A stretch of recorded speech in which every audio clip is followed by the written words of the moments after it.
لکه موږ ته محمد رسول الله علیه السلام وایي چې اعفوا اللحى، ګیرې ښایسته ښایسته پرېږدئ، او وحفو الشوارب برید ووایي کټ یې کوي. او شیطان وایي چې برید ښه غټ غټ پرېږده چې خلک درته بدمعاش ووایي، یعنې بدژونده، او خلک درته بریتور ووایي. او ګیره څه وکړه؟ دا وړکه یا ګیره وخروه.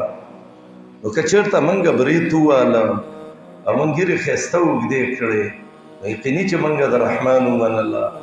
او که برید ته مو اوږده کړه او ګیرې مو والې یا م وخرولې یا م لنډې کړلې، نو بیا موږ د شیطان ومنل. یا م ګیره م ښایسته پرېښې ده خو برید ته مو څخه ژوندي ژوندي برید پرېښي دي. بعضې وایي د عمر رضی الله عنه پرېښي، عمر داسې برید نه وکړ، دا منځ وله پاک خرولی و او دې ځای کې صوبالې یې پرېښې وې. او زه کله کله داسې زموږ لږه ګیله م وشي کم حدیث کې چې رسول الله علیه السلام ویلي دي ورونو چې تاسې ګیرې پرېږدئ، هم په دقه حدیث کې اوس ویلي چې بریتونه مو ووایي. شیطان دی اوس په چا دا محنت وکړه چې برید پرېږده او ګیره کټ کا. ځکه هلته نبي علیه السلام ویلي دي که نه چې برید کټ کوئ او ګیره پرېږدئ، نو په دې دا محنت وکړه چې څه وکړه، ته د دې پیغمبر په خلاف دا سړی ودروه، دا ګیره پې پرېږده وخروه او دا برید پې پرېږده.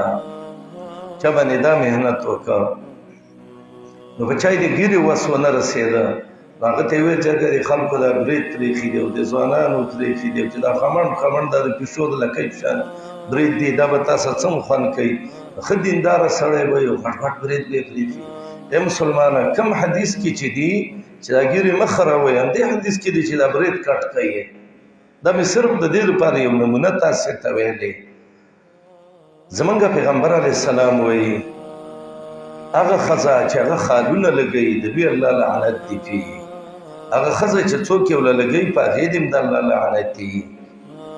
هغه ښځه چې هغه د وروځو نه ویښته وباسي په دې دې هم د الله لعنت دي.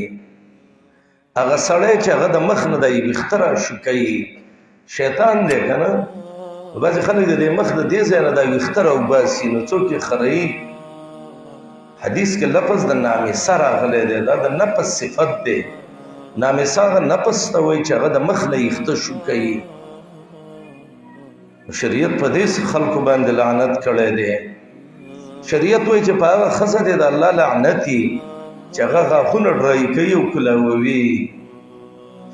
او موږ او تاسې اوس که د دې خبرو لحاظ وکړو نو موږ به د الله او د رسول سمینه وي، او که موږ د دې خبرې لحاظ ونه کړو نو بیا زموږ نه الله پېژنو نه رسول پېژنو، هسې د خولې یو ها خو دی کوي.